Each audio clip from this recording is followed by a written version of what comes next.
welcome back to my channel, beautiful minutia. If you're new here, my name is Tiffany, and today I'm going to be sharing some of my fourth quarter favorites with you from 2023, and that goes beyond books because I did just post all my favorite stuff for 2023, but for books and stuff, but this is fourth quarter favorites. Overall, there'll be lots of different categories: food, music, all kinds of stuff. And then in addition to that, I'm going to be sharing some 5-star predictions for the first quarter of 2024. Okay, so let's jump in with food first. I have actually quite a few things on this list to share with you because I just feel like it was a good time to be cooking. So first of all, I made this Asian chicken salad from Pinch of Yum, which is one of my favorite food blogs. I love it so much. This has like a base of kind of like coleslaw and then chicken that's been marinated and cooked in this delicious Asian sauce, and has like lots of other good textural things to it and flavor things. I just love it so much. I love to make a batch of this and then have it for lunches during the week because it's just phenomenal. I also made several times in the last quarter. I've made this before, but I don't think I've shared this on here before.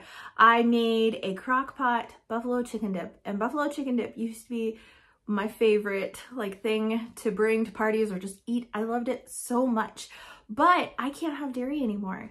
And so it's really difficult for me to find buffalo chicken dip that I can eat because normally it has like cream cheese or sour cream and then cheese on top of it. And this recipe does not have any dairy in it at all.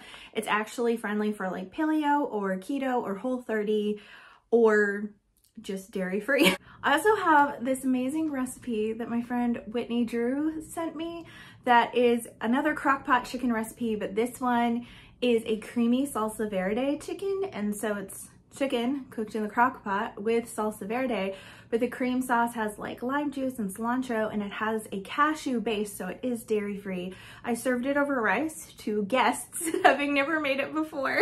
They were my guinea pigs, but I trusted Whitney's palate to pull me through, and it did. It was so good. I really loved it. I also made these gluten-free soft pumpkin cookies that were so good.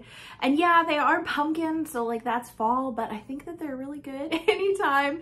A lady in our church actually made it for us because she was trying to try some recipes that were dairy-free that I could eat, which was so sweet of her.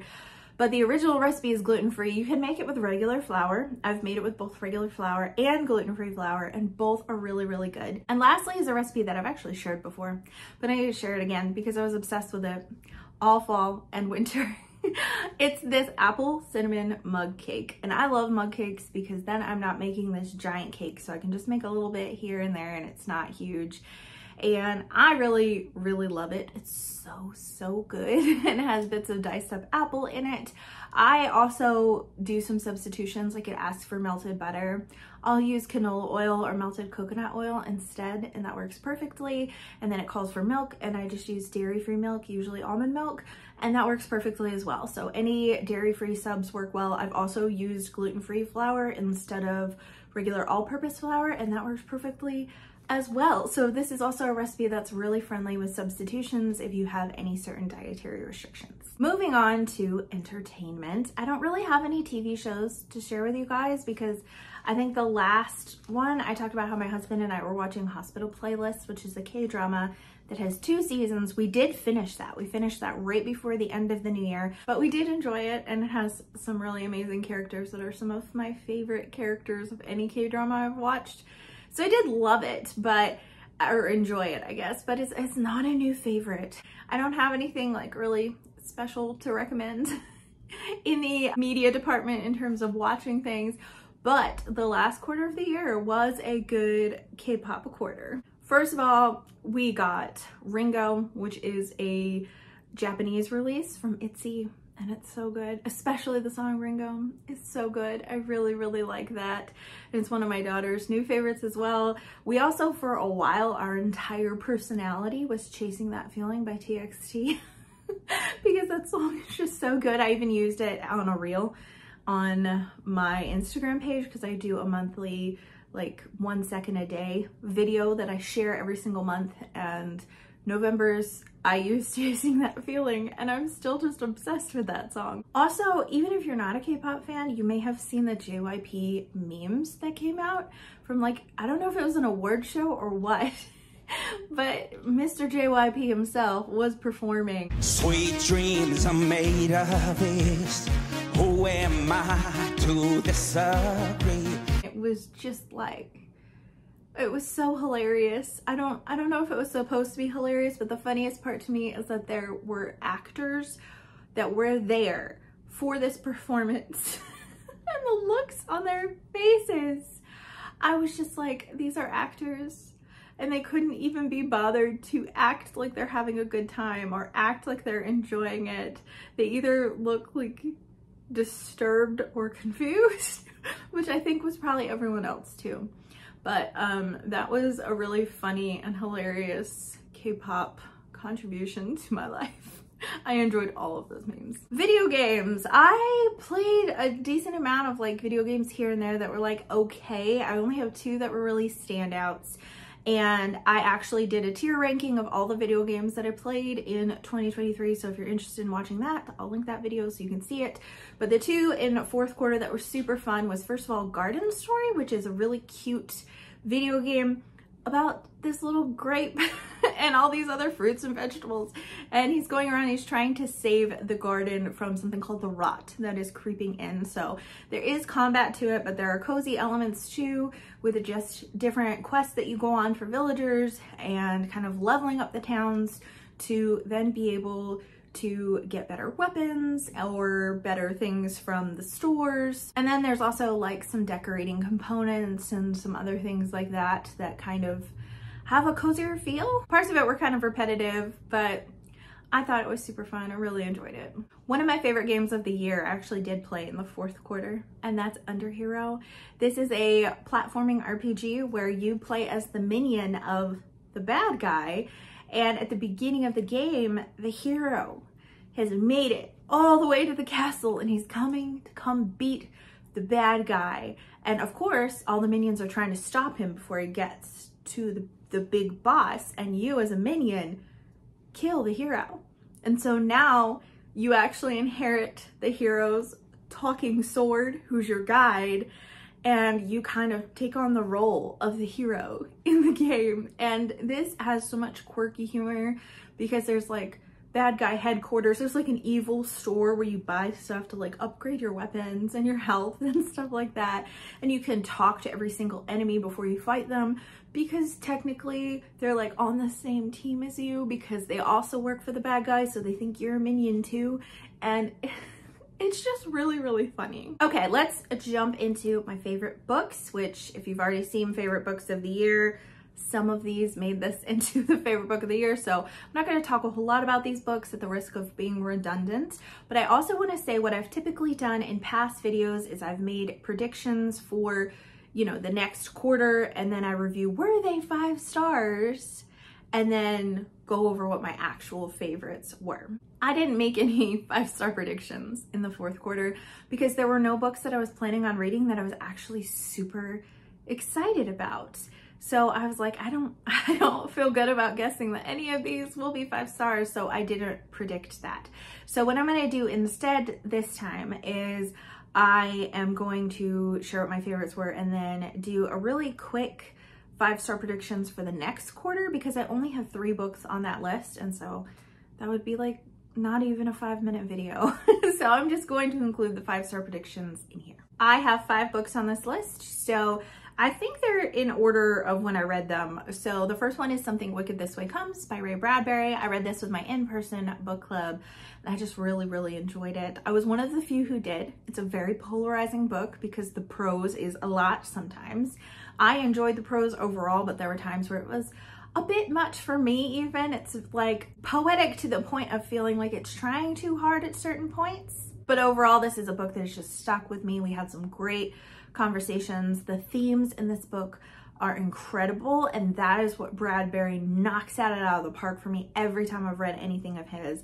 He does such a great job of exploring ideas and themes, and he does that so well here. Next up, we have one of my favorite books of the year as well, and that's Agnes Grey by Anne Bronte. I read this for Victober with my Patreon, and this is one of Anne Bronte's 2 novels, and I'm reading the second one this year in November, and I'm really excited about that. There's some enraging people in this book, but Agnes Grey does such a great job of standing firm in her own morals and ethics while still finding a way to be respectful to her employers and keep her job.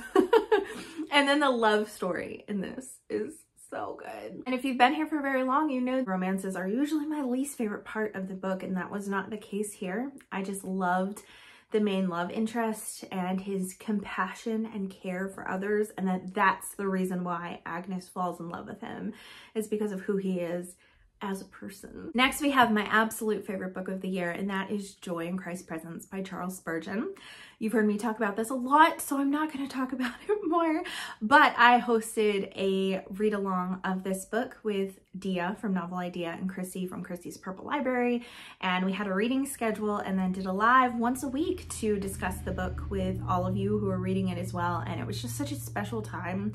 There's so many things about this book that just hit at exactly the right time and just reminded me again and again of who God is and finding comfort and joy in him in a world and a life where that can be difficult to do so. And for every single one of us, I think, who read this book, we said it was life-changing for us in a way that we didn't expect. And it just enriched our lives so much. And it would have if we read it individually, but reading it together with all of you and everyone's input and everyone's discussion made this an unforgettable and special experience. So for Rating Project Gutenberg, which was a readathon that I co-hosted in November, we read Poor Folk by Fyodor Dostoevsky, and that was not really, it was okay. I liked it, but I didn't love it. But I found out that it was written in response to Gogol's The Overcoat, which is a short story. So I read that at the end of November and loved it. It was so good. It's about this man who's very, very poor, and he's so poor that his clothes are just like falling apart, and he's really in need of a new coat because Russia's really, really cold. So he's been saving up and saving up and saving up, and he finally gets his overcoat, and that's kind of what the story is about. I feel like all Russian books have a lot of societal commentary on them, and what Dostoevsky was trying to do is he felt that the overcoat poked too much fun at poverty and was too humorous. And so in Poor Folk, he was trying to humanize that more than Gogol did, which was really interesting because there is a character in that book that gives another character a copy of the overcoat to read, and the person that she gives it to is offended. He's like, why would you give me this? Why would I want to read this? And then I read the overcoat and I'm like, I get it. No, I get it. I get why that would not be amusing or fun for you to read, but I thought that this was excellent. And lastly, I'm going to talk about a new manga series that I started in December. I still only read the first volume, and that's Kuma Kuma Kuma Bear. And this is just lighthearted fun. There's nothing too deep about it, at least not in the first volume that I have read. It's about a teenage girl who is obsessed with video games, and she plays virtual reality MMOs. So she goes online and she puts on her like VR glasses, and she starts to sign into her game, and she gets a message saying that there's been like a patch or an update, and she's like, okay. So she's waiting for that, and they give her like an upgrade, and the upgrade is this bear suit that gives her tons of power, but she looks ridiculous, and she hates that she looks so ridiculous in it because no one takes her seriously. But it's very humorous, very lighthearted, very fun, and it was just the perfect palate cleanser to read in December. Okay, let's talk about the books here that I think are going to be 5 stars that I am planning to read in the first quarter of 2024. So the first one I've actually already started, but I did choose this list before I started it, so I'm not cheating, okay? I'm not. And that is Piranesi by Susanna Clark. The reason why I think that this is going to be 5 stars is because Jonathan Strange and Mr. Norrell made it into my top books of 2024, so I have really high expectations for Piranesi. I've talked to some people that like Piranesi and don't like Jonathan Strange and Mr. Norrell, or the other way around. Usually someone prefers one more to the other one, but a lot of complaints that I see about Jonathan Strange and Mr. Norrell is that it's too long and too meandering. And Piranesi, as you can see, is much shorter, and so as a result, I think it's more probably tightly plotted and paced. So we'll see, but I love her writing style. I loved Jonathan Strange and Mr. Norrell and the ideas that she was exploring there and the way it made me think and the conversations I had surrounding it. So I think that Piranesi isn't going to be any different in that regards, and it is a book that was recommended to me by my patrons, and every month I choose a book that my patrons, well, at least one of my patrons, have suggested to read, and I read it and I do a spoilery vlog and share it with them. This is the most recommended book. I think I had like 4 people be like, have you read Piranesi? You need to read Piranesi. And that was before I even read Jonathan Strange and Mr. Norrell. So I'm so intrigued by it. I have another fantasy here, and this is one that I've received for Christmas, but I really want to get to it right after I have finished Rhythm of War, and that's Yumi and the Nightmare Painter. This is one of Brandon Sanderson's secret projects, and whenever I finish Rhythm of War, I want to pick this one up, and I'm hoping to finish Rhythm of War in January. It's not looking great. It might be February, which might mean I pick up Yumi in March. I don't know. Hopefully I get to it in the first quarter. Please ignore the barking dogs. Anyways, so I'm really looking forward to reading this one. I don't know anything about it at all. I just know that it ties in with the Cosmere. I know it has a great cover, and I'm really looking forward to reading it. The last book I have here is not a fantasy. It is in fact a classic, the only classic on this list. This book I am reading in March, and that's Daniel Deronda by George Eliot. I love George Eliot. I've only read 2 of her books so far, but I love her writing. I love the depth of her characters, and I'm reading this for March of the Mammoths with my friend Sandy from Miss Reads a Lot. And oh my word, I can't wait to read it. I can't wait. I hope that I absolutely love it. It is really long, so I hope that I get through it in March. It's around 700 pages, I think. So it's a chunky one. I don't know anything about this story-wise either, but I don't need to know with George Eliot. I'm just cool just going into it blind. Well, those are some of my favorite things that brought me joy in the final quarter of 2023, as well as some predictions of books that I really hope will be 5 stars in the first quarter of 2024. I'd love to hear from you in the comments down below. What are some things that have been bringing you joy lately? And do you have any favorite books that you read at the last part of 2023? Because I thought that there weren't any books that were gonna come out and surprise me as favorites in the last quarter, because I wasn't like super excited about anything that I was picking up, thinking this is gonna be a new favorite. But 3 of the books that I read in the final quarter made it onto like my top 12 books of the year, which is just crazy. So I'd love to hear from you guys, and if you think that the books I've chosen to be 5 stars in the first quarter, have you read them? Were they 5 stars for you? I would love to hear your thoughts. Thank you so much for watching. If you like this video, please hit like and also subscribe so you can continue to see more bookish content from me, and I will see you again next time.